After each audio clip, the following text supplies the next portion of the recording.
Merci Seigneur pour ta présence au milieu de nous, parmi nous Seigneur et en nous. C'est vrai que tu as fait ta demeure en nous, nous sommes ton temple, le temple du Saint-Esprit.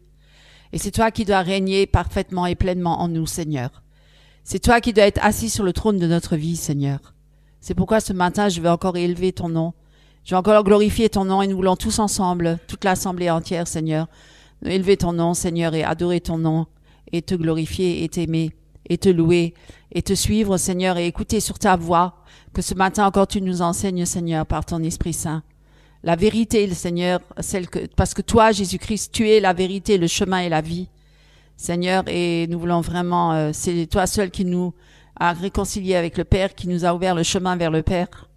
C'est pourquoi nous voulons vraiment nous réjouir, parce que nous ne sommes plus des étrangers, mais nous sommes des enfants de Dieu, adoptés par toi, Jésus-Christ, et par le Père. Et Seigneur, nous voulons vraiment ce matin crier Abba, Père, parce que tu es notre Père, au nom de Jésus-Christ. Amen. Amen. Alléluia. Alors ce matin, comme je vous avais promis précédemment, dans un culte précédent, où je vous avais dit, quand j'avais dénoncé Béline et toutes ses pratiques, et toutes les manifestations surnaturelles qui ont lieu lors de ces campagnes d'évangélisation et de guérison et de délivrance. Ce matin, je vais vous parler du Kundalini, parce que je vous avais promis que je vous parlerai de cette pratique-là, qui est très répandue et de plus en plus dans les églises, parmi les chrétiens. Alors, pour vous donner un peu une définition de ce que c'est le Kundalini et ses origines, d'où il vient, déjà, voilà, c'est le Kundalini, on l'appelle Kundalini Yoga. Alors, c'est encore appelé Raja Yoga. Alors, ou roi des yogas. C'est le roi des yogas. Alors, on sait bien, et on l'entend de plus en plus, que le yoga est entré dans les églises aussi, et qu'il y a beaucoup de chrétiens qui pratiquent le yoga, dans les églises. Alors, il existe les chrétiens, quoi. Alors, c'est même pas les païens, c'est les chrétiens. Alors, il existe diverses formes de yoga. Vous en avez peut-être déjà entendu parler, je pense. Le yoga, le Hatha Yoga. La traduction en français de l'expression Kundalini Yoga signifie yoga de la puissance du serpent. L'hindouisme enseigne que tout être humain possède un serpent spirituel, résidant à la base de sa colonne vertébrale. Un maître éveillé ou gourou possède l'onction nécessaire pour réveiller ou éveiller ce serpent. Il peut le faire en diverses manières, ou par diverses manières. De quelle manière? En touchant le candidat, en touchant la personne, en soufflant sur lui. Vous avez déjà vu ça? Même dans les églises, on le voit souffler, toucher. Par ses enseignements aussi, c'est-à-dire par l'hypnotisme, ou hypnotiser la foule, ou l'envoûter, on va dire comme ça, ou par sa simple présence, parce qu'il y a une telle énergie quadruplée, une énergie qui ressort de cette personne qu'elle se propage sur toute l'assemblée. Bien sûr que c'est une énergie diabolique, elle n'est pas de Dieu. Alors, je vais vous donner une brève histoire du Kundalini Yoga. Bien sûr, l'origine, c'est l'hindouisme, ça vient de l'Inde. L'hindouisme qui offre diverses formes de yoga. Le mot yoga signifie joindre. Vous voyez, joindre. Pardon. Le but de tous ces yogistes, on va dire de tous ces yogas, est de donner à l'adepte une conscience cosmique et de s'unir et de se joindre à Dieu, de donner une conscience cosmique de Dieu. Vous voyez déjà que c'est déjà très ésotérique, très occulte. Alors, le Kundalini Yoga, il provient d'une forme de l'hindouisme connue sous le nom de Kashmir Shivaïsme. Shivaïsme du Cachemire. Alors, si certains ne savent pas où se trouve le Cachemire, c'est entre la Chine, le Pakistan et l'Inde. C'est au nord de l'Inde. Entre la Chine et le Pakistan. Donc, c'est dans l'Himalaya, bien sûr. C'était une très belle région. D'ailleurs, le Cachemire, c'est connu. Il y a une laine qui s'appelle Cachemire. On a même des pulls en Cachemire et ils font des très belles choses. Et cette forme, alors c'est le shivaïsme du Cachemire. Et cette forme de yoga, elle est pratiquée dans la région du Cachemire. Alors, le dieu adoré par les hindous s'appelle... merci beaucoup. Je dois avoir soif. Alors, merci, mon frère. Alors,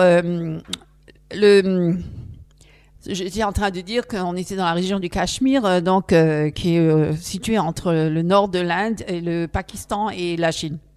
Très belle région montagneuse, très montagneuse, dans le nord de l'Himalaya. Et donc, cette forme de yoga, elle est pratiquée dans cette région-là, à l'origine du Cachemire. Alors, le dieu adoré par les hindous, s'il y en a qui connaissent, le dieu adoré par les hindous, c'est qui? C'est Shiva. Vous avez déjà entendu parler de Shiva. Si vous avez vu le film Indiana Jones, vous avez vu dans le temple de la mort, Doom, je ne sais pas si quelqu'un a déjà vu, vous aurez remarqué que le dieu représenté dans ce temple, c'est le dieu Shiva. Alors, je vais faire une brève description de qui est Shiva, hein, parce que bon, effectivement, c'est un faux dieu, c'est un démon, hein, qui est adoré par c'est les dieux hindous, hein, ça fait partie de toute la flopée de dieux hindous, parce qu'ils en ont une multitude, hein, des dieux, ceux de l'Inde, les hindouistes. Mais celui-là, en particulier, il est très vénéré, très adoré. Et l'autre dieu qu'ils adorent, en dehors de celui de Shiva, c'est Vishnu. Vous avez déjà entendu parler de Vishnu. Alors, Shiva, c'est en fait le dieu qui est considéré comme le dieu destructeur de la mort, ouais, destructeur du monde, avant chaque période de dissolution. Alors, il est décrit sous une forme à la fois agréable et désagréable. Bon, vous ferez des recherches là-dessus, hein, je vais pas trop rentrer dans les détails. Et alors, pourquoi pratiquer le Kundalini Yoga? Déjà, Kundalini signifie la puissance du serpent. Vous voyez? Alors, les hindous, ils croient que ce serpent-là, spirituel, il est enroulé à la base de la colonne vertébrale de chaque être humain. En pratiquant le Kundalini Yoga, les chants répétitifs, alors vous voyez les chants répétitifs dans les assemblées, les mantras, les chants répétitifs, la méditation. Je vais en venir après pour vous dire un peu, pour faire la comparaison entre ces pratiques chez les hindous, mais ce qui se passe dans les assemblées, dans les églises aujourd'hui, de nos jours.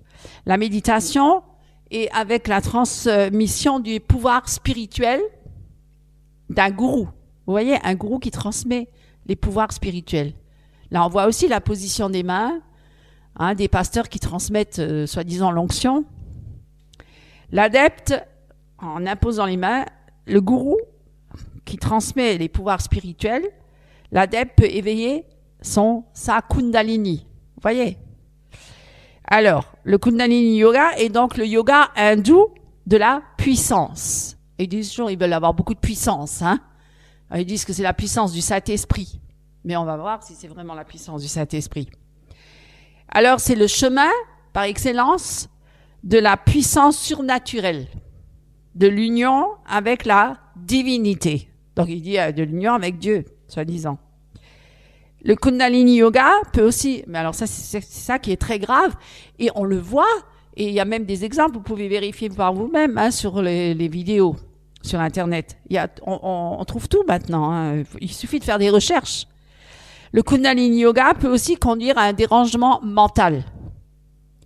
Et je peux dire que la femme à Bénigne, quand à l'époque on la voyait sur l'estrade, elle tombait par terre, elle se relevait, mon mari peut le confirmer, elle bougeait dans tous les sens la tête, elle avait même des mots injurieux, presque vulgaires. Heidi Becker, par exemple, qui rit d'une manière très débile mentale. Enfin bref, je veux dire, on voit bien qu'il y a un problème, hein, à ce niveau-là. Incontrôlés, voilà, des comportements incontrôlés, et des tremblements, tomber par terre, etc. Donc ça peut conduire à un dérangement mental.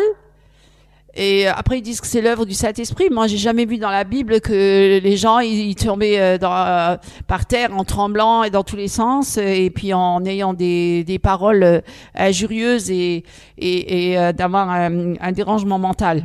Au contraire, le Saint-Esprit, c'est pour nous ramener dans un mental très équilibré, très sain.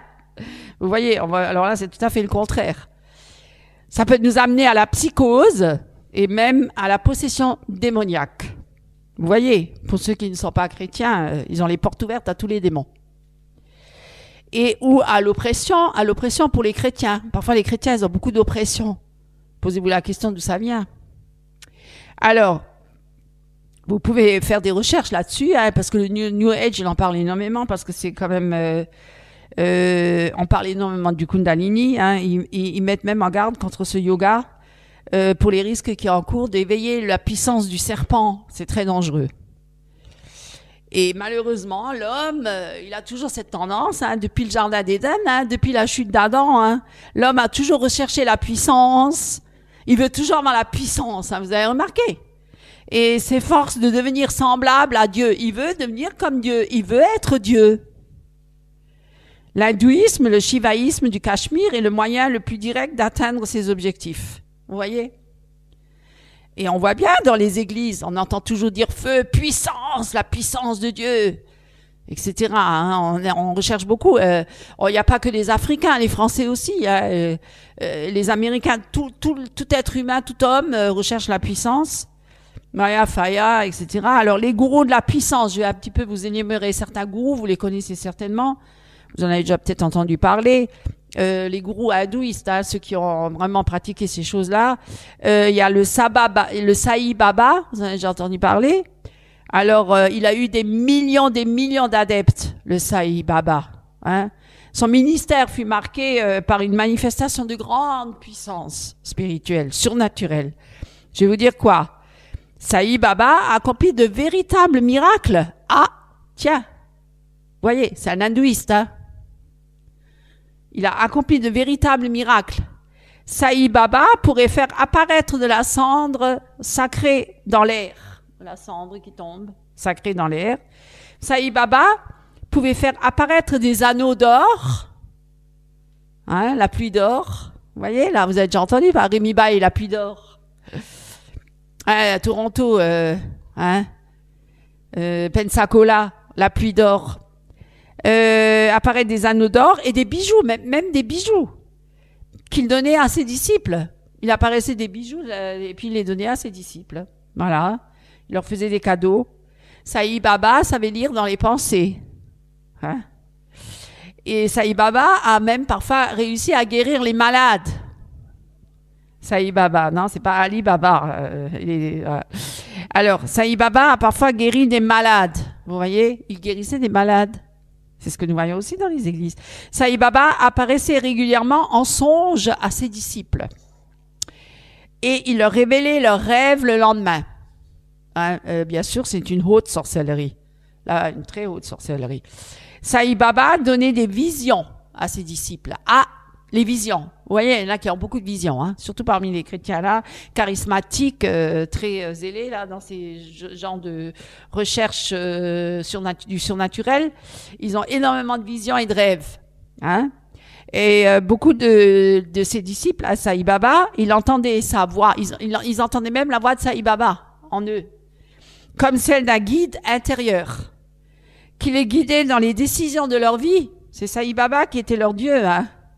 Sai Baba conférait sa grâce. Ben, on voit d'ailleurs de nos jours, quand il y a Béline qui arrive, on dirait qu'il est Dieu et que tout le monde court après cet homme. Il le vénère tellement, il le glorifie, il l'élève tellement, hein, il peut-être, voilà, il est aussi leur Dieu. Sai Baba, Béline, je parle de Béline, mais il y en a plein, Kenny Copeland, Kenny Hagin, etc. Les plus célèbres, je vous nomme les plus célèbres, mais il y en a tant, il y en a toute une flopée, Bill Johnson, etc. Il y a toute une flopée qui suit derrière. Rodney Brown, comment il s'appelle lui là, hein, pentecôtiste, Rodney Brown, Howard, c'est ça? Voilà. Alors, Sai Baba conférait sa grâce, l'illumination et la puissance à certains disciples qu'il a choisis en leur imposant les mains. Donc, il faisait des disciples. Il leur imposait les mains. Vous voyez? Ça se passe toujours par l'imposition des mains. Alors, Sai Baba a été considéré comme un véritable avatar, on dit, c'est-à-dire à la réincarnation humaine de Dieu. Vous imaginez. Alors, il y en a un autre gourou. Vous le connaissez celui-là, Muktananda. Alors, Muktananda, il a eu une communication de puissance par un autre gourou, hein, et il a été vraiment adoré comme un dieu. Et il a aussi eu pour des millions d'individus, il est devenu leur dieu. Voilà. Hein. Cavalier de la chevauchée. Alors, le Kundalini. Alors, ils ont dit ces noms. Muktananda, lorsque son Kundalini fut réveillé, hein, il avait plein de visions et une lumière rayonnante qui l'entourait. Hein? Et quand on a un attouchement divin de ce gourou-là, eh bien, on a aussi comme un éveil de la Kundalini. Et à la base de la colonne vertébrale, l'éveil monte de la Kundalini le long de la colonne et peut être contrôlé par un adepte, voilà, qui est parfaitement initié, il arrive à contrôler ça. Et voilà. Et donc c'est très grave. Donc l'influence de Muktananda fut énorme. Il était rempli d'énergie. Vous avez déjà entendu? Moi, j'ai déjà vu aussi Bénigne rempli d'énergie. Il a dit, je suis trop l'onction. Il faut que je transmette l'onction. Il faut que je transmette parce qu'il tombait même. Il fallait même le soutenir. Ouais. Hein, et Daniel Vandini, etc. Ils sont tellement remplis que d'autres gens doivent les tenir parce qu'ils n'arrivent plus à se contenir. Ils perdent même l'équilibre. Et puis ils font tomber la foule et tout. Bah, je vais vous en parler de toute façon. Je vais vous en parler. Donc, il était tellement rempli d'énergie. Hein, et que quand cette énergie-là, il la répandait, tous les corps tombaient. Ah, ça ressemble pas à tous les corps tombaient. Il avait une telle énergie, hein, que il faisait que ça et tous les corps tombaient. Voilà. Alors, et il disait que parfois pendant 3 jours son corps il vibrait sous l'influence de l'énergie, tellement il était rempli d'énergie. Hein, qu'il riait même dans cette énergie, il riait jusqu'à l'extase. Hein, il pleurait de joie. Vous voyez, mais la joie, on se sentait, il y avait cette énergie, et même ça donnait une telle joie. C'est incroyable, on peut dire que c'est le Saint-Esprit. Le Saint-Rire, par exemple. Et alors, il y en a un autre qui s'appelle, un autre gourou, Bhagwan Sri Rajneesh. Je ne sais pas si j'ai bien prononcé, mais c'est compliqué. Hein. Alors, Rajneesh, il avait aussi une quantité de disciples, hein, énorme. Hein. Alors, lui, son but, c'était de répandre, entre guillemets, le bien sur la terre, sur une grande échelle. Il voulait que ses disciples se répandent dans le monde entier, mais je pense qu'ils ont réussi, hein, quelque part. Alors, le yoga que lui pratiquait, c'était le shivaïsme tantrique. Hein, ça. Alors, c'était un adepte du tantrisme. Ça voulait dire qu'il n'y avait plus aucune morale et aucune éthique. Donc, liberté sexuelle totale. Vous voyez? Parce que c'était basé justement sur la sexualité. Et oui. Alors, et où il dit que tout est bon. Tout est bon et tout est Dieu. Tout est Dieu, tout est bon. Pas grave. On peut tout faire. Il n'y a pas de souci. Voilà. Vous voyez? Alors, je vais vous parler... alors, lui aussi, c'est pareil. Quand il a posé les mains, beaucoup de disciples, ils ont comme une électricité, comme de l'électricité qui traversait tout leur corps. Vous avez déjà entendu parler de ça? J'ai déjà eu des témoignages comme ça, hein. Et cette électricité-là passe de l'un à l'autre. Et c'est pour ça que toute l'assemblée a pratiquement atteint. Hein, voilà. Mais ça a quand même le revers de la médaille. Hein, c'est que beaucoup de disciples de ce Rajneesh connurent beaucoup de dépression nerveuses, psychotiques, et certains se sont même suicidés. Ça a poussé au suicide. Vous voyez? Parce que bon, ils étaient comme possédés. Hein. Et ils tremblaient tellement violemment. Vous avez déjà vu, hein, dans les églises, le tremblement des gens. Tomber en arrière, trembler les mains, là, chez Chorard, trembler les mains. Comme de l'électricité qui passe par les mains. Mon mari l'a vécu. Il sait ce que c'est. On trouvait ça très étonnant, cette électricité dans les mains. Tremblement qu'il n'arrivait même pas à contrôler. Et voilà, donc tout le groupe, tout l'ensemble, toute l'assemblée tremblait violemment, comme s'ils étaient possédés, emportés par une puissante énergie impersonnelle. Vous voyez un peu. Le corps, il se met à trembler, on se met soudain à hurler. Et c'est vrai, on voit beaucoup de gens qui crient. Hein. Voilà, et ça c'est au moment où le Kundalini se réveille, la colonne vertébrale est touchée. Et par exemple, s'il il touche la personne, hein, ses mains vibraient d'énergie, il était rempli d'énergie. Et les parties du corps qui avaient été touchées, ben ils vibraient. Vous avez vu, hein? Ça vibre dans tous les sens. Et il y en a qui se mettent à trembler, à hurler, à pleurer. On a vu. Et on devient un véritable dynamo rempli d'énergie. Il faut le transmettre, hein, puis c'est transmis à toute l'assemblée. Et au bout de la salle, ben on ressent cette énergie. Je vous pose la question maintenant. Est-ce que c'est l'occultisme qui contrefait Dieu? Est-ce que c'est de l'occultisme, mes amis? Ou est-ce que c'est la puissance de Dieu? Je vais vous prouver que c'est pas la puissance de Dieu. Et vous prouver que c'est l'occultisme qui s'est introduit dans les mouvements charismatiques. Le diable s'est introduit et infiltré dans les mouvements charismatiques, mais pas que, pentecôtistes. Et maintenant, partout, ça se répand partout, parce que forcément, hein, ça fait boule de neige. Hein.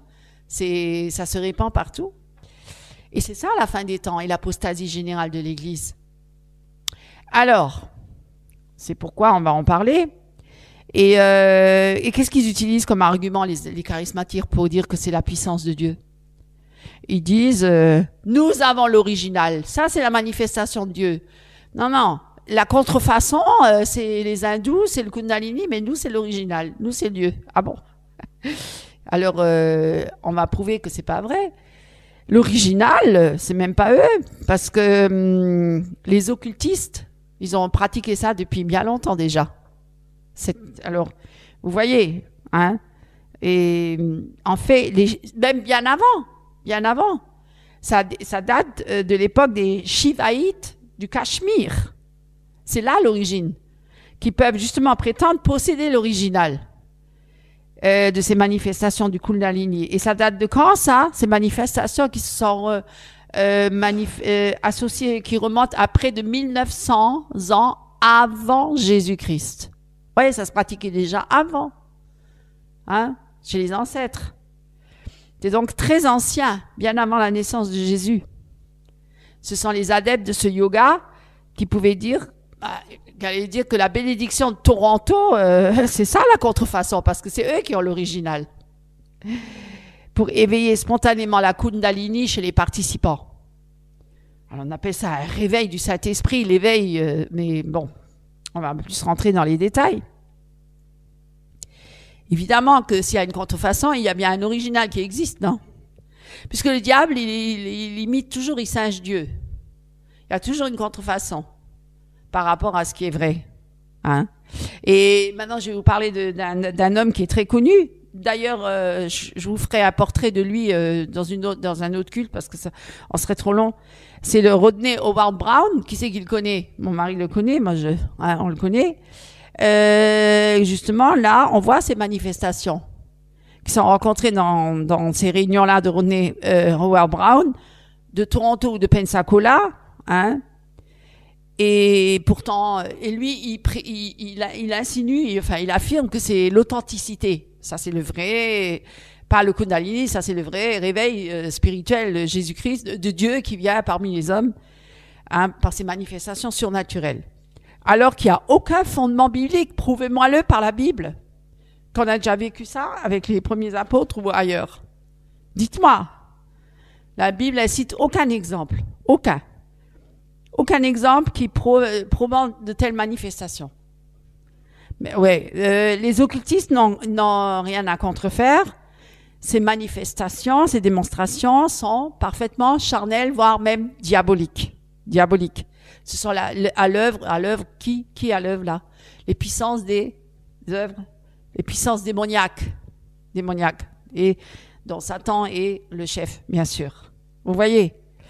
Alors, si on doit être vigilant, mes amis, on doit avertir le peuple de Dieu. Moi, aujourd'hui, je vais avertir le peuple de Dieu. Bien sûr qu'il y en a qui sont au courant, mais d'autres ne le sont pas encore, malheureusement. Ils sont encore bluffés et séduits par toutes ces choses-là. Et Voilà, donc pour dire que c'est l'éveil de la puissance du serpent, hein, dans le Kundalini Yoga. Voilà. Alors, il ne faut pas être ignorant, faute de connaissance, mon peuple périt. Hein. Même s'ils disent qu'ils sont sincères, les chrétiens, hein, eh bien, ils sont malgré tout séduits par ces anges, par l'ange de la lumière, par les anges de lumière, qui se déguisent en ministres de la justice. C'est même écrit dans la Bible, hein. Vous l'avez vu. Et il faut être très, très prudent. Voilà. Il faut être très, très prudent. Alors, les manifestations de Toronto et de Pensacola, on peut y émettre un doute, hein. Un gros doute, hein. Et Benny Hinn, ben c'est un des premiers qu'on a vu, hein, à manifester ce genre d'effet là du Kundalini et qui projette l'onction sur toutes les foules et toute la foule elle tombe. Hein. Mais c'est exactement ce que les gourous ils pratiquent en Inde avec cette puissance là, cette énergie, et ils ont exactement les mêmes résultats. C'est exactement les mêmes manifestations.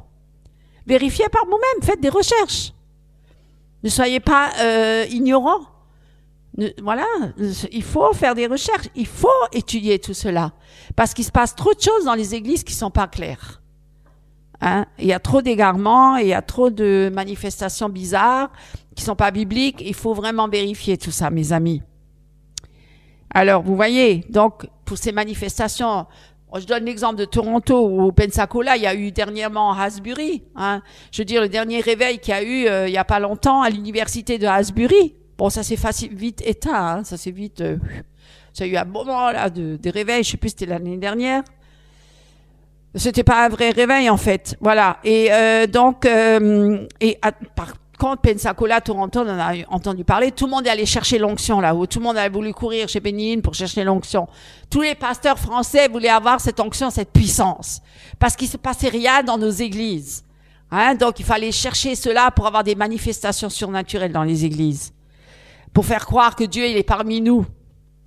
Alors, constaté par les adeptes du yoga, hein, c'est exactement ce qui s'est passé à Toronto et Pensacola. Ils ont aussi eu comme si le serpent s'éveille en eux. Et ça a été provoqué par l'imposition des mains. C'est pour ça, ne vous faites attention, ne vous faites pas imposer les mains par n'importe qui. C'est très dangereux, l'imposition des mains. C'est comme ça qu'on transmet les esprits et les démons. On ne transmet pas forcément l'onction de Dieu. Hein. Soyez prudents, mes amis. Vous savez même pas à qui vous avez affaire, un pasteur qui vit peut-être dans l'adultère et dans toutes sortes d'impuretés, et dans toutes sortes de choses mauvaises, et puis il vous impose les mains avec ses mains toutes souillées. Vous imaginez? Vous imaginez ce qu'il vous transmet? Hein? Voilà. Alors, je peux vous dire que toutes ces manifestations-là ne viennent pas de Dieu. Elles ne sont pas provoquées par le Saint-Esprit, comme ils disent, Saint-Esprit. Viens, Saint-Esprit. Hein, bonjour, Saint-Esprit, le livre que Benny Hinn a écrit, que tout le monde a lu. Parce que le danger qu'il y a aussi, c'est par la lecture de certains livres que les gens y s'égarent, qui sont séduits. C'est pour ça, moi, je vous invite pas à lire trop de livres. Hein. Lisez la Bible. Étudiez la Bible. Et priez et passez du temps avec Dieu. Parce que de lire trop de bouquins et trop de choses par rapport à ces personnes qui, soi-disant, ont vécu des expériences avec Dieu. Oh, on est tellement friands de ça. Les expériences, hein, les manifestations de Dieu, les rêves, les visions, Jésus-Christ dans mon salon. Je parle avec lui tous les jours. Mais je peux vous dire une chose. Justement, là, le Kundalini, il va vous dire que le diable a tendance à se déguiser en Jésus, hein. Il y a une apparition de Jésus. Parce que beaucoup disent, j'ai vu Jésus. Mais quel Jésus? Parce qu'il faut quand même le dire. Hein. Alors, et on doit avertir nos frères et nos sœurs. Et on doit même prier pour eux. On doit prier pour qu'ils soient délivrés de toute oppression démoniaque et de toute séduction. Mes amis, on est là pour ça aussi. Hein? Nous-mêmes, nous avons été bluffés à un moment donné. Si nous en parlons aujourd'hui, c'est justement aussi à cause de ça. Hein? Et voilà, donc on va en parler plus longuement. Hein, d'habitude, le Kundalini, ce qui est assez bizarre parce que le Kundalini, c'était un processus qui se produisait après des années d'exercice pour les gourous. Hein, parce que vous voyez bien en Inde, ou voilà, tout cela, ils sont là depuis des années à faire toute leur position de yogistes et pour chercher l'éveil, le nirvana, pour atteindre justement là le sommet, tu vois, la délivrance totale de la chair, du moi, de tout ça, de la terre et tout ça, comme les bouddhistes, hein. Et beaucoup de pratiques, et beaucoup d'exercices, beaucoup de méditation, beaucoup de jeûnes, beaucoup de prières, incantatoires, et beaucoup de voilà de méditation, etc. Beaucoup de jeunes, ils sont tous la plupart végétariens pour affaiblir beaucoup le corps. Et c'est ça, parce que là on est ouvert à beaucoup de choses quand on est affaibli dans le corps et qu'on jeûne énormément. On peut ouvrir son esprit, son âme, si on n'a pas Christ en Jésus-Christ. Hein. On peut jeûner en Jésus-Christ. J'ai pas dit que le jeûne c'était mauvais en soi. Mais si on n'a pas, on n'est pas né de nouveau et converti à Christ, on peut ouvrir sa porte à des démons, à des esprits qui entrent, hein, parce que les yogis généralement c'est ça, ils font le vide en eux. Et qui c'est qui arrive là? Il y a une multitude de démons qui arrivent, hein, et vous remplissez la maison là, votre habitation. Et ce n'est plus, voilà. Et après vous êtes manipulés par tous ces démons là, vous êtes possédés, hein. Et donc je peux vous dire. Et il y a énormément de gens qui sont maintenant, ils sont très nombreux à rechercher cet éveil du Kundalini dans le monde parce que maintenant ils en ont entendu parler et les gens sont friands de ça. Ils veulent rechercher ça, hein, pour avoir. Et en fait, le but, c'est justement pour répandre tout ça dans le monde entier. C'est le but de ces gourous-là. Et puis ils utilisent maintenant aussi les pasteurs, hein, qui sont en fait des pasteurs occultistes. Des pasteurs sorciers, des pasteurs qui sont de l'autre côté, qui sont pas avec Christ. Et pourquoi? Pour faire un appel à un éveil planétaire. Ah, tiens, c'est ça le but, un éveil planétaire.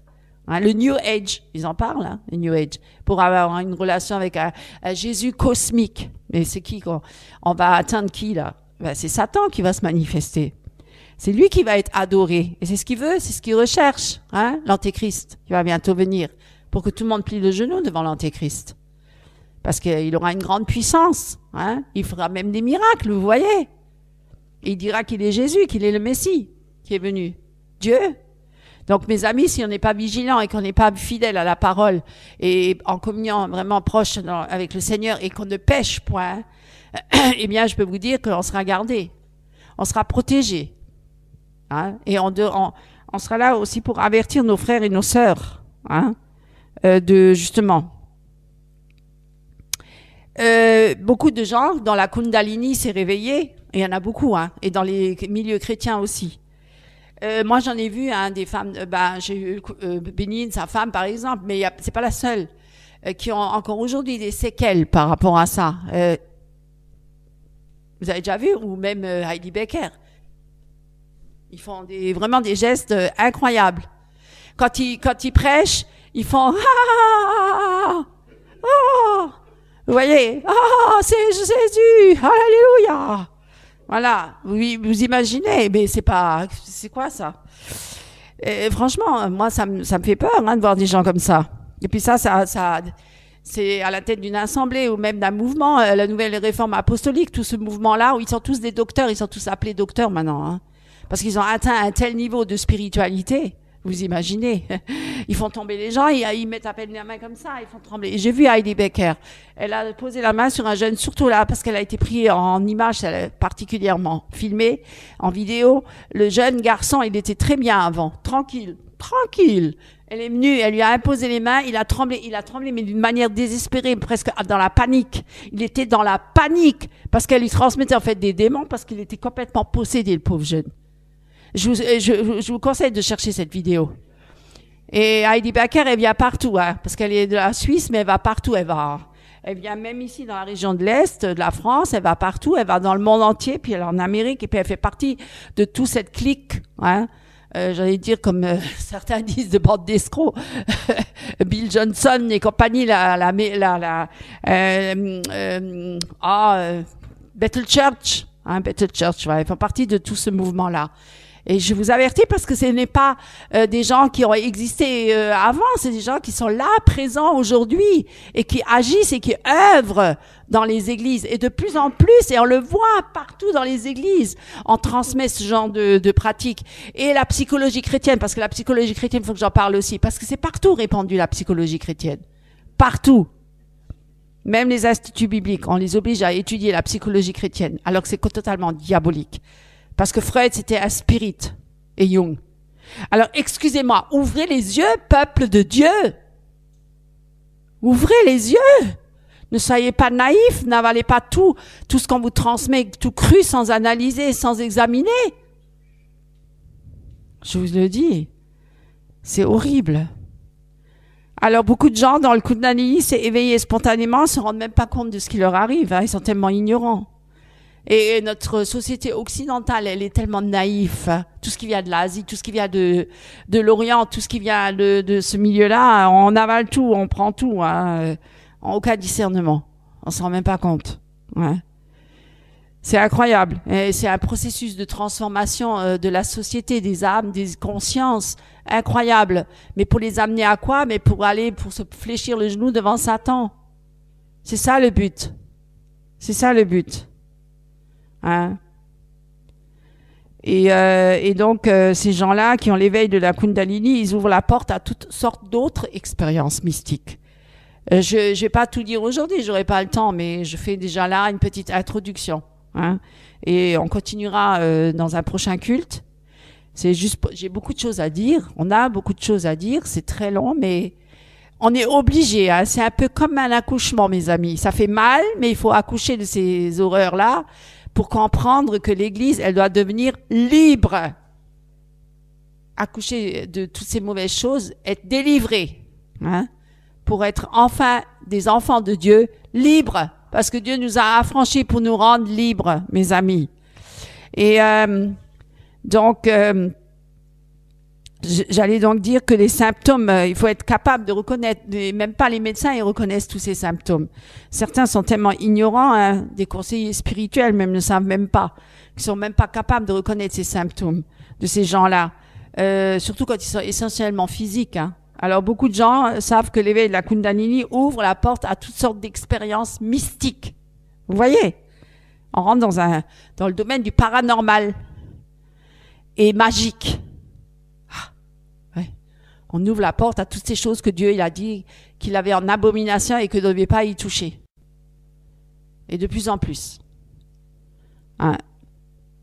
Mais peu de gens réalisent que leur corps peuvent subir des conséquences très graves. Et leur corps et leur âme, hein, et leur esprit. Perdus peut-être pour toujours pour le Seigneur. Pour le royaume de Dieu. Beaucoup de malades. Beaucoup d'attaques. Attaques diaboliques, hein, beaucoup d'attaques, beaucoup d'oppression, des étranges maladies, on ne sait pas d'où ça vient, des habitudes mentales bizarroïdes, émotionnelles aussi, bizarres, interpersonnelles, psychiques, hein, et même des styles de vie qui ont complètement changé, complètement transformé. Les gens, certains, ils savent même plus où ils habitent. Hein. Et on entend de plus en plus de témoignages de tous ces gens-là qui ont fait ces expériences-là, qui sont frustrés, hein, et parfois même désespérés parce qu'ils n'arrivent plus à se retrouver. Ils sont complètement perdus, hein, perdus. Et dans la confusion totale. Parce que c'est ça, le diable, il aime bien ramener la confusion. Dieu, il ramène la clarté, la raison, l'éclaircissement. Tout devient clair, tout devient limpide. Le diable, il ramène la confusion, les ténèbres, l'obscurité, le mal. Vous voyez, c'est tout l'inverse. Les oppressions, les choses horribles, hein, la dépression, le suicide, etc. L'occultisme, la magie, la sorcellerie, tout ce qui est ténèbres. Mais Dieu, il dénonce toutes ces choses. Dieu va mettre tout en lumière pour que le peuple de Dieu soit éclairé. Pour que justement on ne marche pas dans les ténèbres. Mon peuple, il marche dans les ténèbres. Mais il doit sortir de ces ténèbres. Il doit venir à la lumière. Au nom de Jésus-Christ, amen. Hein? Alors, je vais m'arrêter là. Mais je voulais juste donner quelques symptômes de ces gens qui ont des myriades de souffrances. J'énumère quelques symptômes et je m'arrête là. On en reparlera la semaine prochaine. Parce que on va pas, c'est une liste exhaustive, mais ça veut pas dire que maintenant j'ai une petite crampe. Oh là là, attention, je suis possédée, c'est Kundalini. Il faut quand même aller du discernement, mes amis. C'est pas parce que je vais énumérer une liste que maintenant les gens, ils vont tout de suite analyser, ils vont dire waouh, waouh, waouh, Kundalini. Non. Soyez sages, mes amis. Je donne la liste exhaustive des éveils du Kundalini, mais ça ne veut pas dire que maintenant, si vous avez une petite crampe, que ça y est, vous êtes dans cette registre-là. Alors, crampe ou spasme musculaire.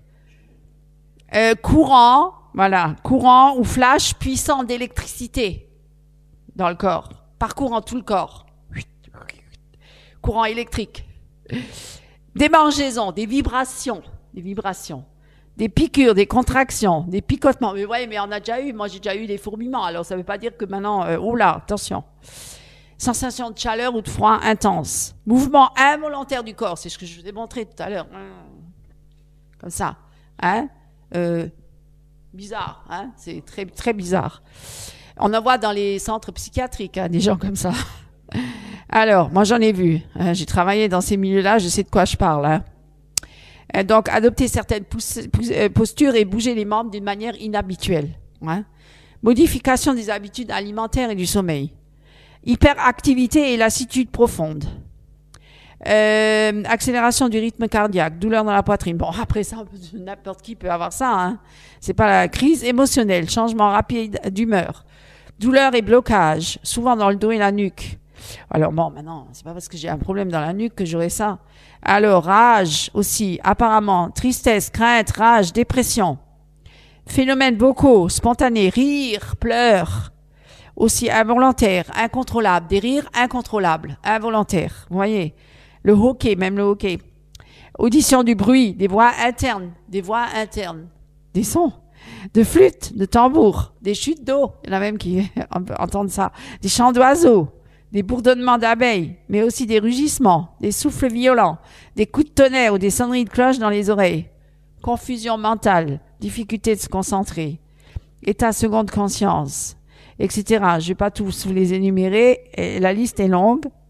Expérience d'illumination spirituelle, voilà, etc. Accroissement de la sensibilité, perception de notre être essentiel. Hein, comme il y en a qui disent, je vois l'aura.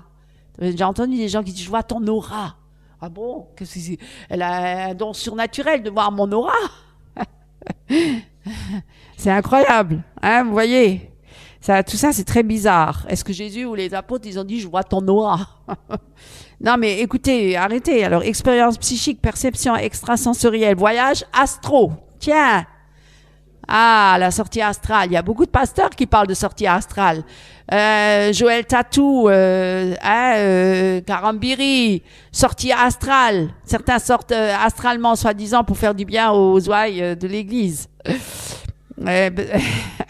Comme Karambiri a dit, moi, je sors la nuit, hein, oui, voyage astral, je vais dans la chambre de mes ouailles, mais pour leur faire du bien. Ah bon? Vous, les sorciers, vous sortez pour faire le mal. Ah bon? C'est très bizarre tout ça. Enfin bref. Sortie du corps, souvenir de vie passée, hein, vie antérieure, tout ça. J'ai entendu être genre, moi j'ai vécu dans une autre vie ailleurs. Ah bon? Et faites attention à tout ce que vous voyez sur Internet. Hein. Toutes ces femmes ou ces hommes qui disent j'ai parlé à mon ange, faites attention à ça. Connaissez-vous votre ange gardien? Arrêtez avec tout ça, c'est de l'occultisme, mes amis. Hein? Arrêtez avec ça. Ou j'ai eu une vie antérieure. J'ai des souvenirs de tout ça. C'est occulte, c'est ténébreux, c'est diabolique. Ou je parle avec mon fils qui est décédé. Il me révèle les choses à venir. Hein? On connaît aussi des choses comme ça. C'est très dangereux, c'est du spiritisme, c'est occulte. Tout ça, c'est occulte. N'y croyez pas. Arrêtez de regarder tout ça. Faites du tri quand vous allez sur Internet. Il y a du boire et de manger. C'est une vraie poubelle. Hein? Le diable, il en profite. Il y a des bonnes choses. On peut faire des études et des recherches, hein, mais il y en a pour d'autres. Hein, il vaut mieux jamais regarder ça. Alors, et accroissement de la créativité même. Ah, il y en a qui deviennent très artistiques, hein, musicalement, dans la peinture, etc. Ils font des choses extraordinaires, très occultes, très surnaturelles, hein, des portraits magnifiques de soi-disant du monde spirituel. Ils ont des talents et des dons qu'ils n'avaient pas avant.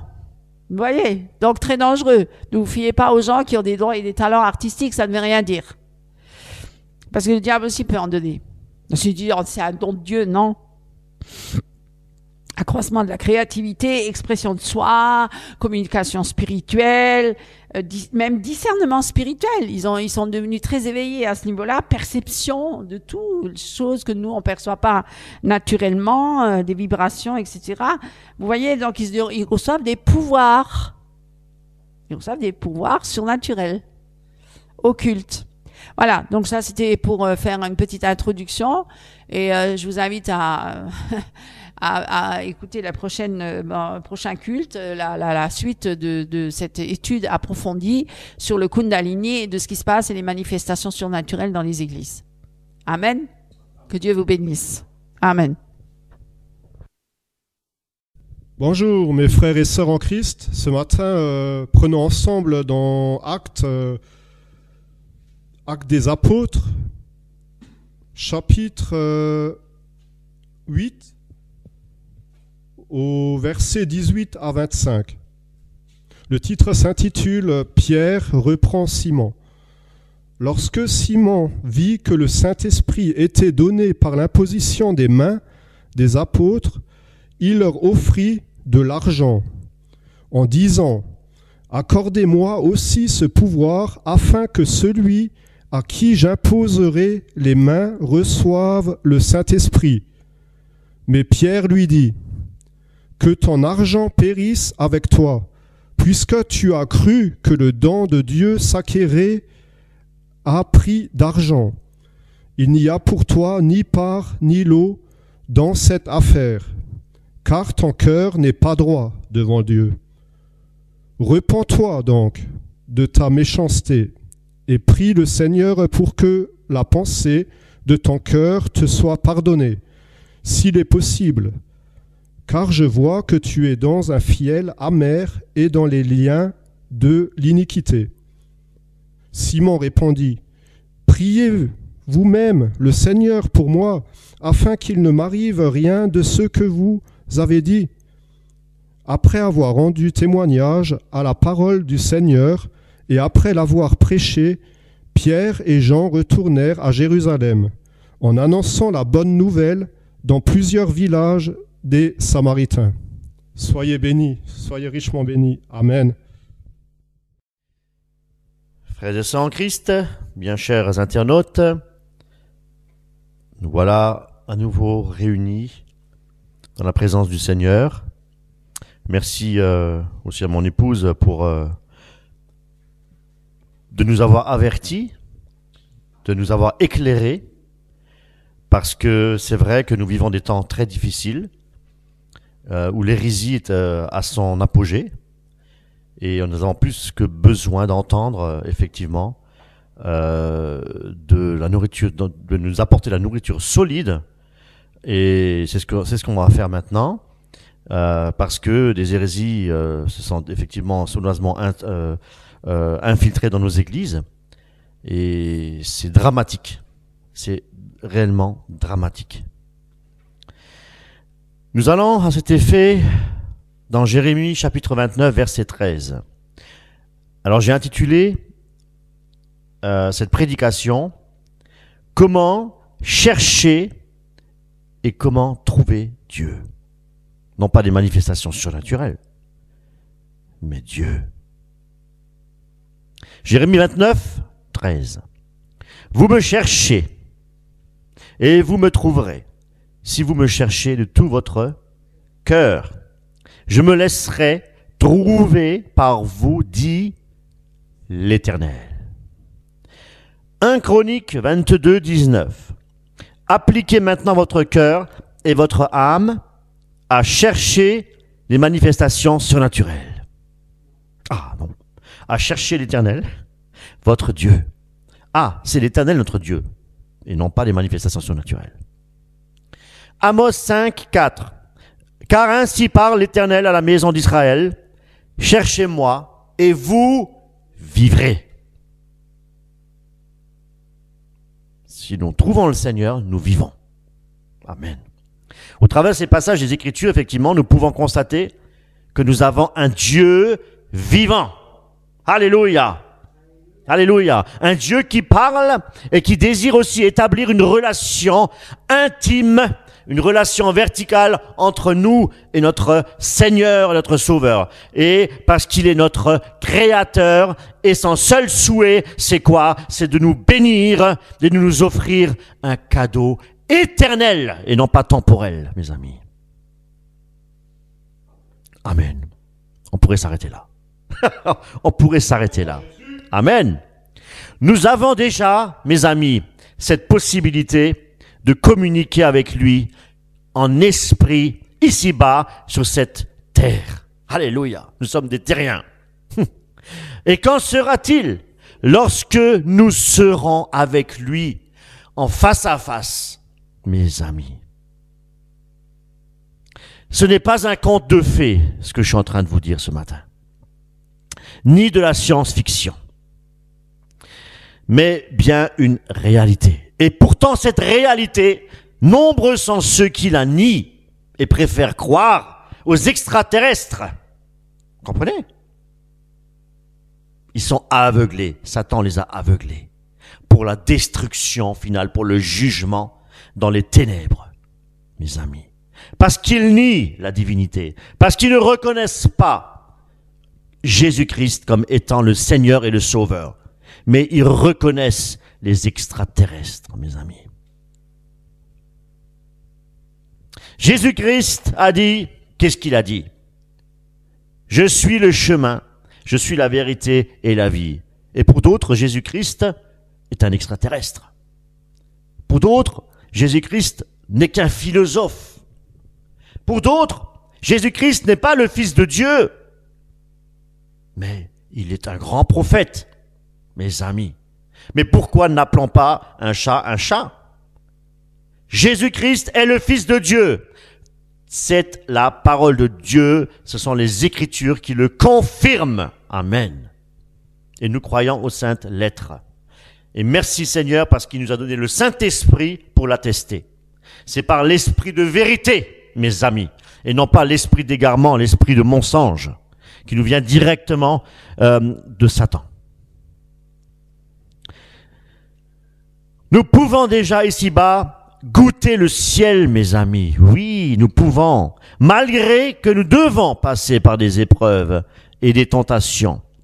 Et nous avons cette promesse aussi, mes amis, que lorsque nous passons des épreuves, eh bien, nous ne les passons pas seuls si nous sommes en Christ. Christ est avec nous. Jésus-Christ ne nous abandonnera jamais. Dieu est avec nous. Amen. 1 Samuel 12, 22. L'Éternel n'abandonnera point son peuple. Est-ce que vous savez pourquoi? Est-ce que vous savez pourquoi l'Éternel n'abandonnera point son peuple? Il est écrit à côté, à cause de son nom. Amen. Car l'Éternel a résolu de faire de vous son peuple, nous dit la parole de Dieu. Oh, nous sommes le peuple de Dieu. Il n'y a pas que le peuple d'Israël. Nous avons tous été rachetés au prix du sang de Jésus. Tous ceux qui reconnaissent Jésus-Christ comme étant le Seigneur et le Sauveur sont devenus le peuple de Dieu. Amen. Le peuple juif doit se repentir et accepter Jésus-Christ dans sa vie comme étant le Seigneur, le Sauveur, qui a racheté le péché de l'humanité entière. Là seulement, ils peuvent également devenir le peuple de Dieu. Enfants de Dieu. Psaume 94, verset 14. Car l'Éternel ne délaisse pas son peuple. Il n'abandonne pas son héritage. Amen. Posons la question ce matin. Est-ce que Dieu est-il notre espérance? Si Dieu est réellement, mes amis, notre espérance, alors cherchons Dieu de tout notre cœur. Comprenez?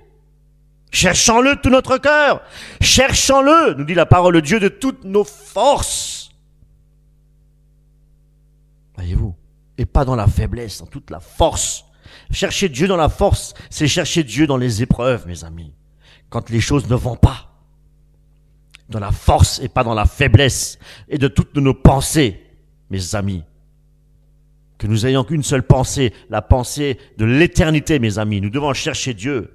Dieu n'est pas un homme aussi, nous dit la parole de Dieu. Il n'est pas un homme pour mentir. Et si nous le cherchons effectivement de toute notre âme, Dieu dit quoi? Je me laisserai trouver par vous. Je me laisserai trouver par vous, dit l'Éternel. Waouh! Est-ce que ça ne nous donne pas ceci, l'envie de le chercher davantage, mes amis? Amen. Un Dieu vivant. Non pas un Dieu mort. Statuette de bois ou quoi que ce soit. Un Dieu vivant, mes amis. Un Dieu qui est accessible. Est-ce que vous comprenez? Nous pouvons dialoguer avec lui. Nous pouvons le prier. Nous attendre à ce qu'il nous réponde. Un Dieu vivant, accessible à l'homme. Nous sommes la créature de Dieu.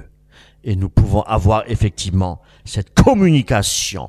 Mais Dieu veut que nous ayons cette communication avec lui. Une communication d'amour, une communication de grâce, une communication de sagesse et une communication de miséricorde. Et pourquoi? Parce qu'il est la grâce, parce qu'il est la sagesse et parce qu'il est la miséricorde, mes amis.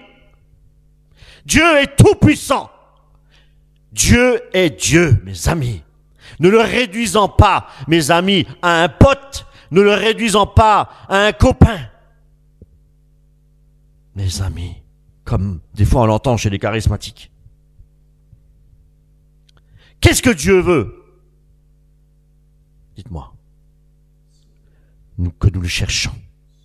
Ce qui est certain, c'est que pour le chercher, nous devons passer un temps aussi dans sa présence. Chercher Dieu, c'est être dans sa présence. Eh bien, je me prêche à moi-même.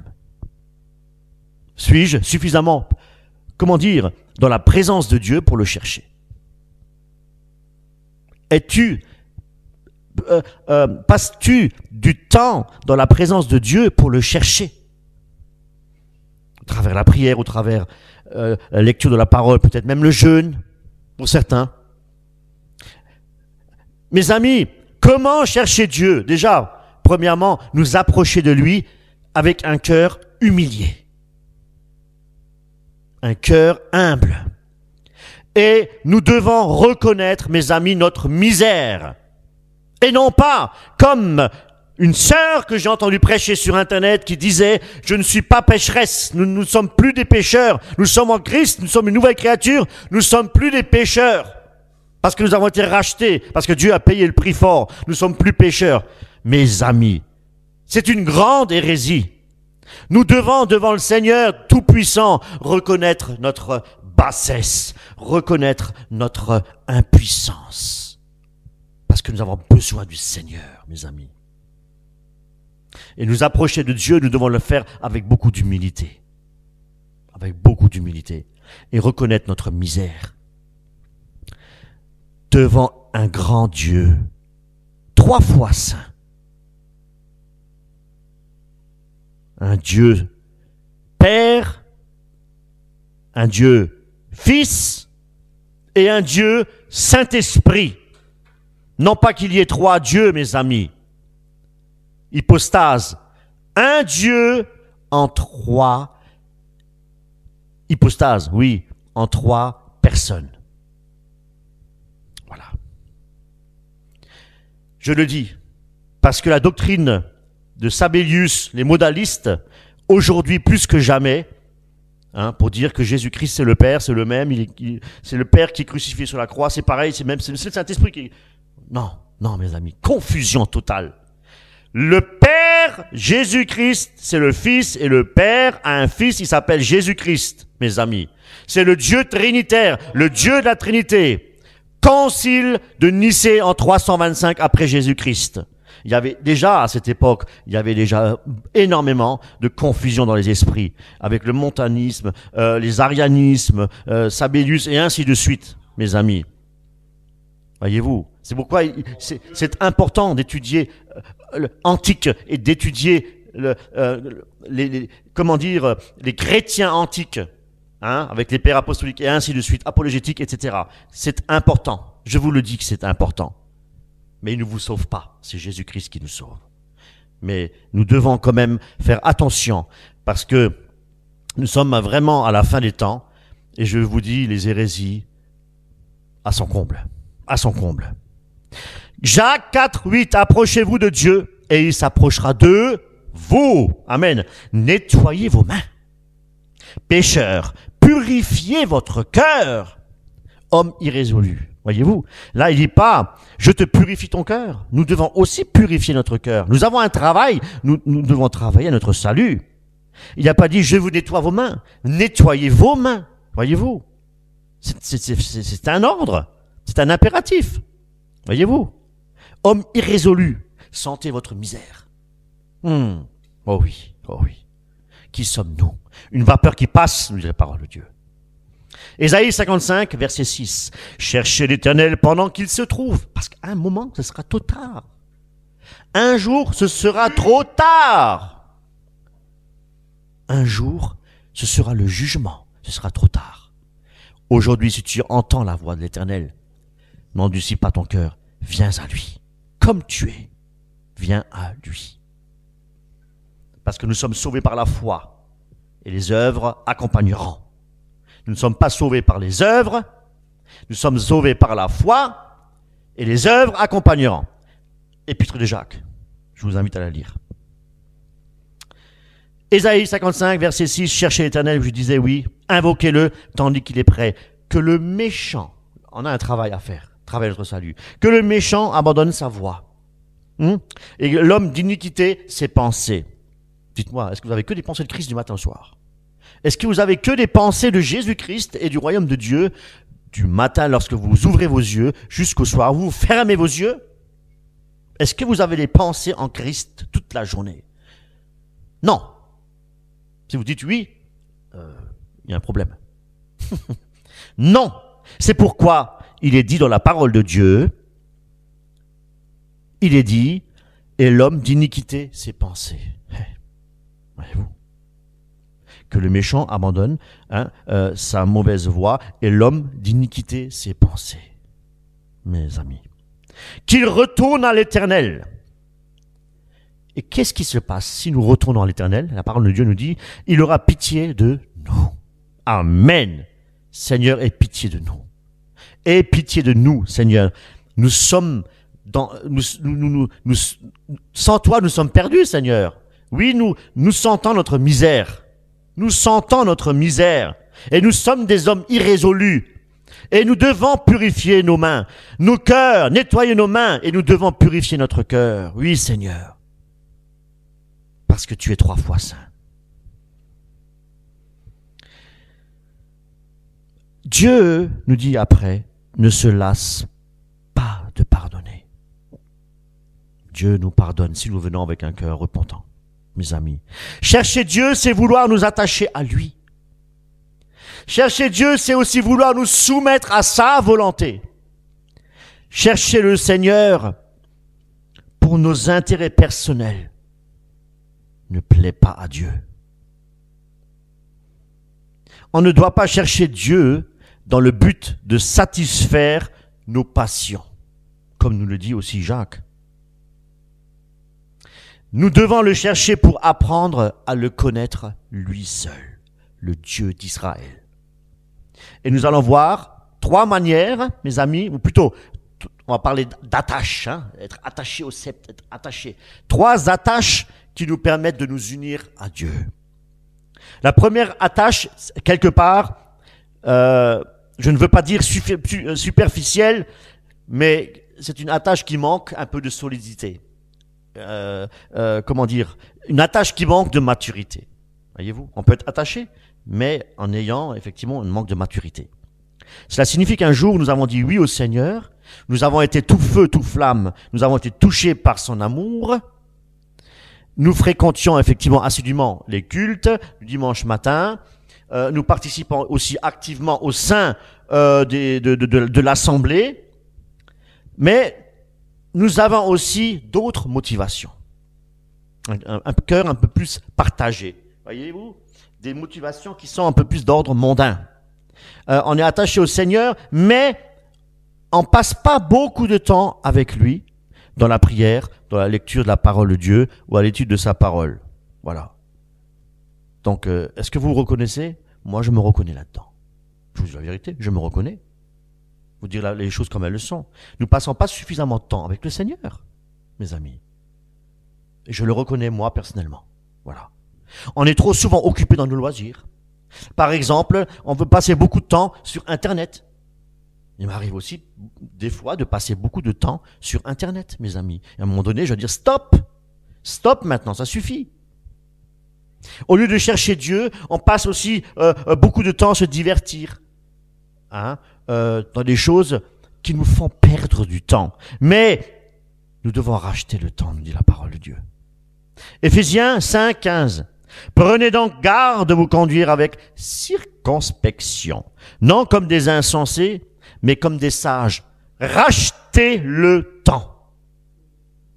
Et si nous sommes du matin au soir sur Internet, sur notre mobile portable, sur des choses qui ne glorifient pas le Seigneur, eh bien, nous perdons notre temps. Alors que la communion avec le Seigneur, c'est quelque chose de précieux, c'est quelque chose où le Seigneur il est vivant, il peut nous communiquer, il peut réjouir notre âme, il peut nous faire du bien. Voyez-vous? Parce qu'il est vivant, parce qu'il est esprit et vie. C'est pas un simple livre de, c'est pas un roman, une fiction, comme je disais au début du culte. Non, c'est une réalité. Le Seigneur, il peut combler notre cœur de joie, mon épouse, elle a vécu ça pendant plus d'un an, c'est ça? Plus qu'un an, elle était dans une joie, mais indescriptible. Elle croisait des gens dans la rue, les gens détournaient son regard. Ils ne supportaient pas la lumière qu'elle apportait, qu'elle jaillissait.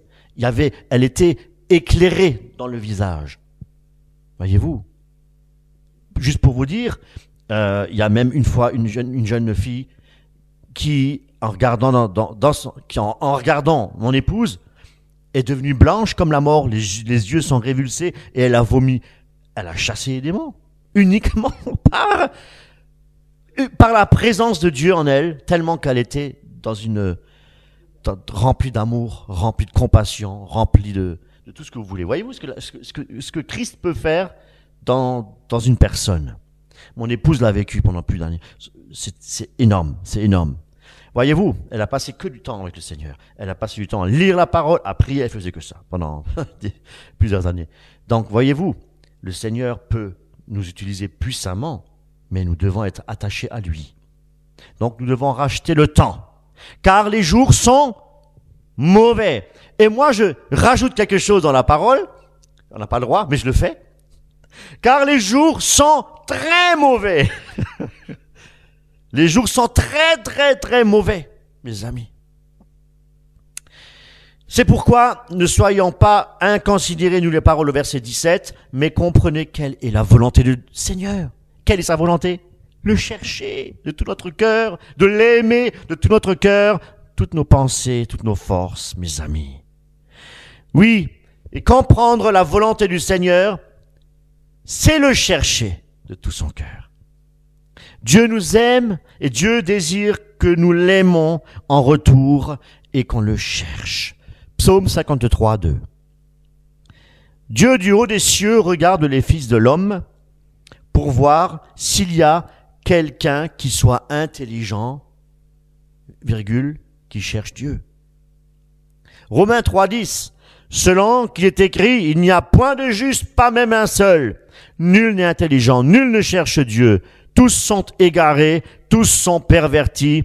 Il n'en est pas un seul qui fasse le bien, pas un seul. Il n'a pas dit qu'il y a un seul juste. Tous sont pervertis. C'est bien pour nous faire comprendre le besoin de nous attacher à notre Seigneur. Nous sommes tous pervertis, tous égarés. Mes amis, tu ouvres tes yeux, tu viens au monde, tu ouvres tes yeux, tu es perverti, tu es déjà égaré. Eh oui. Oui, nous sommes nés, conçus dans le péché, nous dit la parole de Dieu. Nous avons besoin de la grâce de Dieu. Dieu veut nous faire comprendre que sans Dieu, nous sommes perdus. Et c'est pourquoi il dit que nul ne cherche Dieu. Comprenez bien? Oui, c'est vrai, nul ne cherche Dieu pour obtenir sa grâce et pour obtenir sa miséricorde. L'homme, il n'est que poussière.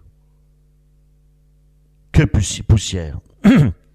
Et si nous sommes sauvés, mes amis, on appelle ça la grâce. Voyez-vous? Une faveur imméritée. C'est ça la grâce. On ne mérite pas d'être sauvés parce que nous sommes pécheurs et nous avons offensé Dieu, mes amis.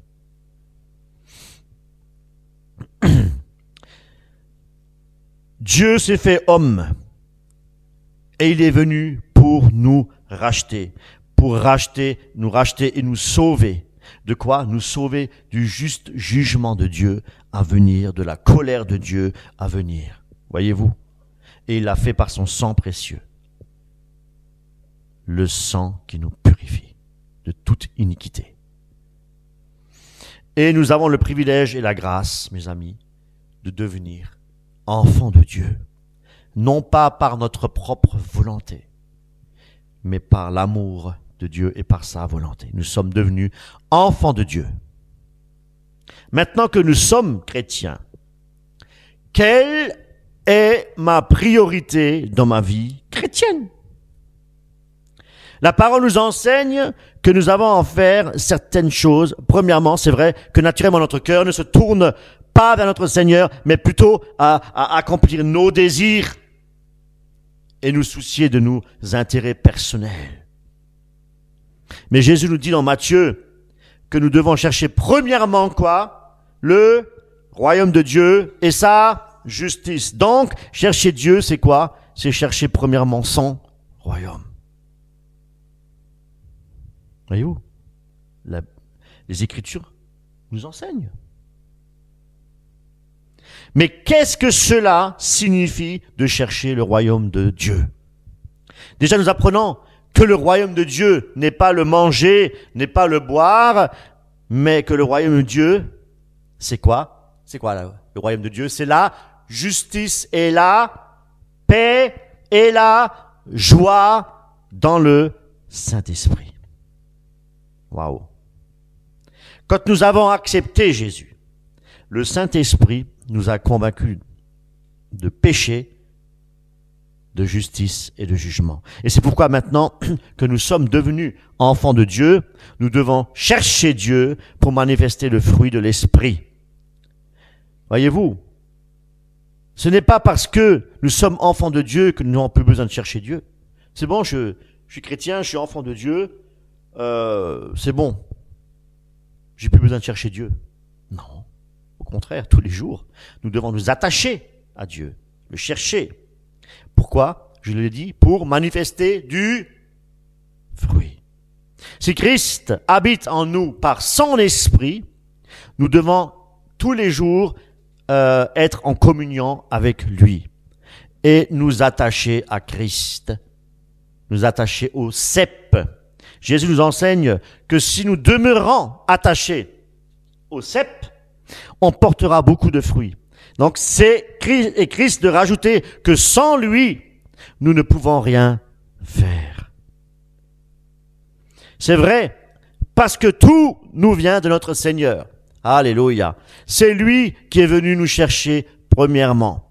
Et il est venu chercher dans quoi? Dans notre misère. Et dans notre misère, par l'éclairage du Saint-Esprit, nous avons obéi à son appel. Et nous avons dit, oui, tu es mon Seigneur. Vous allez peut-être me dire, tout le monde peut dire, oui, tu es mon Seigneur. Non. Non. Je vous le dis encore, essayez dans votre rue. Allez de par toutes les maisons et posez la question, est-ce que tu crois que Jésus-Christ est ton Seigneur et ton Sauveur? Vous allez être surpris. Beaucoup diront, Jésus, le petit Jésus de la crèche là. Beaucoup se rient, beaucoup se moquent de Jésus. Ils n'ont pas l'Esprit de Dieu. Ils ne veulent pas dire oui à son appel. Ce sont des gens qui sont perdus. Ils ont besoin de Christ, comme vous et moi. Dans le royaume de Dieu, mes amis, il y a quoi? Il y a le salut de nos âmes. Dans le royaume de Dieu, il y a l'obéissance aussi à ses commandements. Dans le royaume de Dieu, il y a également cette notion d'évangéliser. Dans le royaume de Dieu, c'est annoncer la bonne nouvelle en Jésus-Christ. Et tout cela devrait être notre priorité, voyez-vous? Donc c'est ça le royaume de Dieu. Royaume de Dieu, quand on parle du royaume de Dieu, nous parlons d'évangélisation, nous parlons de la bonne nouvelle et de l'obéissance du commandement. Nous attacher au royaume de Dieu, c'est cela. Et qu'en est-il de notre première attache? Sommes-nous juste attachés à Dieu parce qu'un jour nous avons été baptisés ou parce que nous fréquentons assidûment nos cultes dimanche matin? Sommes-nous attachés à Dieu pour cette raison-là? Ou sommes-nous attachés à Dieu parce que, ou sommes-nous peut-être trop préoccupés justement par des intérêts égoïstes qui étouffent la vie de l'esprit qui habite en nous? Si c'est le cas, mes amis, n'attendez plus et commencez à chercher Dieu de tout votre cœur. Il se laissera trouver.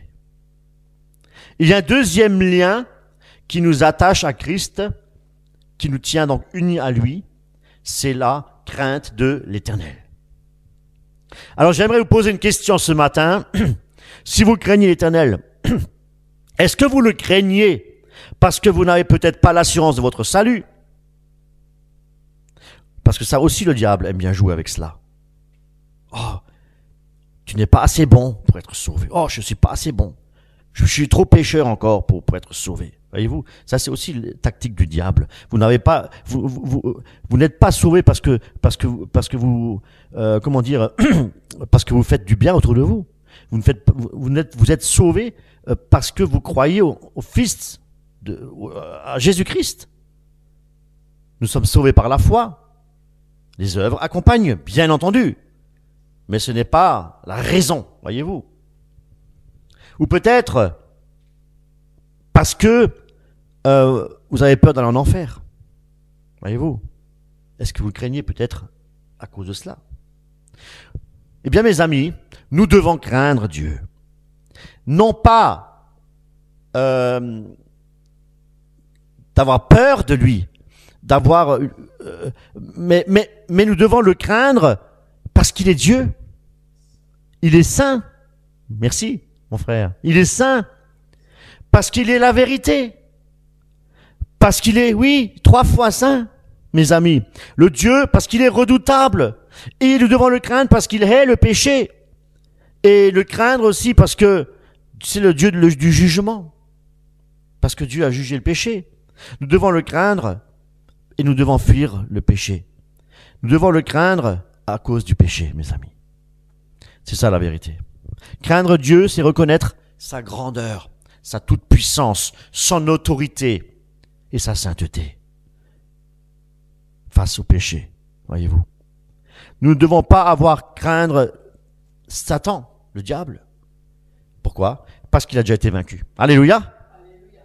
Parce que Jésus-Christ a triomphé de Satan sur la croix de Golgotha. Satan n'est qu'une créature, ne l'oublions pas, il n'est pas Dieu.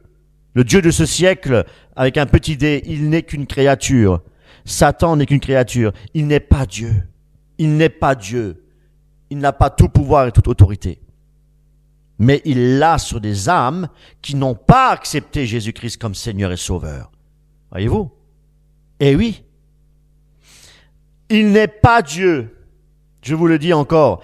Il est certes le prince de ce monde, mais ce que nous devons savoir, nous, en tant qu'enfants de Dieu, c'est que son pouvoir, il est limité. Voyez-vous, mes amis, sans la crainte de Dieu, on est plus vulnérable, on est beaucoup plus fragile. Voyez-vous, spirituellement parlant.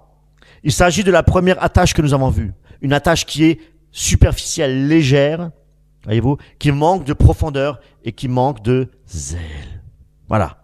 Et cela peut être effectivement dangereux, car de par notre manque de crainte de Dieu, on se laisse beaucoup plus facilement séduire par les attraits de ce monde. Et on se compromet avec le monde, sans la crainte de Dieu. Donc nous devons nous approcher du Seigneur dans l'humilité et lui demander de nous donner sa crainte. C'est le commencement de la sagesse, nous dit la parole de Dieu. Nous allons à présent voir le troisième lien qui nous attache à Christ, c'est le lien puissant. Allez, cherchez avec moi. 1 Corinthiens. Allez, Paul. C'est quoi le lien qui nous unit vraiment à Christ? Le lien par excellence pour vous aider. La fidélité, oui, mais il y a... Oui, l'amour, la charité, alléluia. C'est le lien de l'amour. 1 Corinthiens chapitre 6, verset 15. Ne savez-vous pas que votre corps, que vos corps sont membres du Christ? Prendrais-je donc les membres du Christ pour en faire une membre de prostituée? Loin de là. Ne savez-vous pas que celui qui s'attache à la prostituée est un seul corps avec elle? Car, est-il dit, les deux deviendront une seule chair? Mais celui qui s'attache au Seigneur est un avec lui et un seul esprit. Amen. Oui, il s'agit du lien de l'unité en Christ, avec Christ. L'amour, j'aime bien charité. Charité, ça englobe plus de choses que l'amour. Hein, charité. La charité, c'est se donner, c'est être au service. C'est l'amour, oui, mais charité, il a un sens plus profond, on va dire. Nous devons chercher Dieu, sachant que Dieu est amour. Nous devons le chercher effectivement de tout notre cœur. Pour quelle raison? Pour l'aimer et aussi pour aimer notre prochain. Ce lien d'unité qui est l'amour, mes amis, c'est le lien, nous dit la parole de Dieu, de la perfection. Colossiens 3, 14. Mais par-dessus toutes choses, revêtez-vous de la charité qui est le lien de la perfection. Et que la paix de Christ à laquelle vous avez été appelés pour former un seul corps règne dans vos cœurs. Voyez-vous, la crainte de Dieu, c'est le commencement, comme je vous ai dit tout à l'heure, de la sagesse. La sagesse de Dieu nous pousse à quoi? À rechercher l'amour de Dieu. Parce que avec l'amour de Dieu en nous, nous pouvons, selon Colossiens 3, nous supporter, nous dit la parole de Dieu, les uns les autres. Nous avons l'amour pour pardonner et aussi pour conserver l'unité de l'esprit. Très important. Pas de division au sein de l'Assemblée de Dieu. Toujours conserver l'unité de l'esprit. Et c'est pourquoi, si nous cherchons Dieu, mes amis, c'est pour marcher dans l'amour à l'exemple de Christ. Et marcher à l'exemple de Christ, cela sous-entend ne plus pratiquer de manière récurrente le péché, mais de pratiquer la justice de Dieu. Donc, il nous faut nous séparer du péché. L'apôtre Jean dit que c'est par là qu'on reconnaît les enfants de Dieu et les enfants du diable. Et l'apôtre ne passe pas par 4 chemins. Il passe par le chemin de la vérité. Il passe par Jésus-Christ pour nous dire la vérité, pour nous enseigner la vérité qui vient du Saint-Esprit. Alléluia. Et Paul de dire que nous ne devons rien à personne, si ce n'est de nous, allez, aimer les uns les autres. Et il continue aussi en disant que celui qui aime les autres, il fait quoi? Il a accompli la loi. Amen. Ô combien, effectivement, nous manquons parfois de l'amour de Christ. Cherchons vraiment le Seigneur, mes amis, de tout notre cœur, pour aimer comme il a aimé. Parce que Jean, effectivement, dit que celui qui n'aime pas n'a pas connu Dieu. Car Dieu est amour. Comprenons, mes amis, que chercher Dieu pour notre propre intérêt personnel et égoïste ne nous bénit pas. L'amour consiste à donner et non pas à recevoir. Jésus a tout donné, sa vie pour nous sauver. Amen. Philippiens 2, 3. Ne faites rien par esprit de parti ou par vaine gloire, mais que l'humilité vous fasse regarder les autres comme étant au-dessus de vous-même. C'est ça l'amour, mes amis. Que chacun de vous, au lieu de considérer ses propres intérêts, considère aussi ceux des autres. C'est ça l'amour, mes amis. Romains 15, 1. Nous qui sommes forts, nous devons supporter les faiblesses de ceux qui ne le sont pas et ne pas nous complaire en nous-mêmes. Philippiens 2, 21. Tous, en effet, cherchent leur propre intérêt et non ceux de Jésus-Christ. Voyez-vous, c'est cette attache-là, mes amis. C'est ce lien-là qui nous rattache, qui nous unit étroitement et parfaitement, mes amis, à Dieu. Le lien de l'amour, car Dieu est amour. Avec l'amour de Christ en nous, nous pouvons nous réjouir, mes amis, avec ceux qui se réjouissent. Avec l'amour de Christ en nous, nous pourrons pleurer avec ceux qui pleurent. Avec l'amour de Christ, nous apprenons à être patients. Avec l'amour de Christ, nous apprenons aussi à produire du fruit pour sa gloire et non pas pour notre gloire. Sans l'amour, nous ne sommes rien. Jésus nous compare à un arbre. Il dit que si notre arbre ne porte pas de bons fruits, il sera quoi? Il sera coupé et jeté au feu. Jugement. Pour porter du fruit, mes amis, il faut l'amour de Dieu dans notre cœur.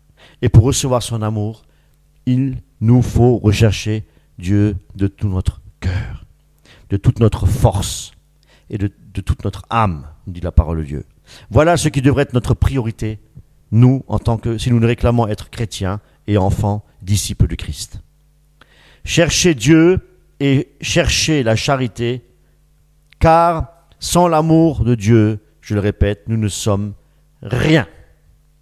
Et je terminerai encore avec un passage des Écritures, comme je le fais souvent de fois. Mes amis, 1 Timothée chapitre 6, verset 11. Pour toi, homme de Dieu, fuis ces choses et recherche la justice, la piété, la foi, la patience, la charité, la douceur, et non pas à devenir un grand homme de Dieu, leader spirituel, en chassant les démons, en imposant les mains, en devenant un grand leader charismatique. Non. Pour toi, homme de Dieu, si nous nous disons être homme de Dieu, nous devons fuir toutes ces choses. Nous devons rechercher la justice. Nous devons rechercher la piété. Nous devons rechercher la foi, la charité, la patience, la douceur. Voilà à quoi nous sommes appelés, mes amis. Combat le bon combat de la foi. Saisis la vie éternelle à laquelle tu es appelé. Nous sommes appelés à la vie éternelle. Donc nous avons du travail. Nous ne sommes pas sauvés une fois pour toujours. Oui, la foi en Christ nous sauve, mais nous avons du travail. Et si nous persévérons jusqu'à la fin dans les épreuves, que nous renions pas Christ, voyez-vous, comme ont fait les premiers chrétiens, qui sont allés au bûcher, qui ont été dévorés par des lions, ils ont dit oui à Christ jusqu'au bout. Ils ont persévéré jusqu'au bout, mes amis. La vie éternelle à laquelle nous avons été appelés, et pour laquelle tu as fait une belle confession en présence d'un grand nombre de témoins. Amen. Et aujourd'hui, nous voulons encore, mes amis, renouveler notre confession en la présence d'un grand nombre de témoins. Il y a aussi les anges qui sont là pour nous entendre. Et ce matin, nous disons, oui Seigneur, renouvelle en moi un esprit bien disposé. Ce matin, Seigneur, j'ai besoin de ta grâce. Je reconnais que je suis dans la misère. Je reconnais que j'ai besoin de ta grâce. Seigneur, ce matin, devant effectivement la multitude de témoins dans le ciel, sur cette terre, eh bien, je confesse, Seigneur, que tu es mon Seigneur et mon Sauveur. Et je confesse aussi, Seigneur, que je suis un pauvre pécheur qui a besoin de ta grâce. Merci, Seigneur. Que le Seigneur vous bénisse abondamment et richement. Dieu voulant, dimanche prochain. Amen.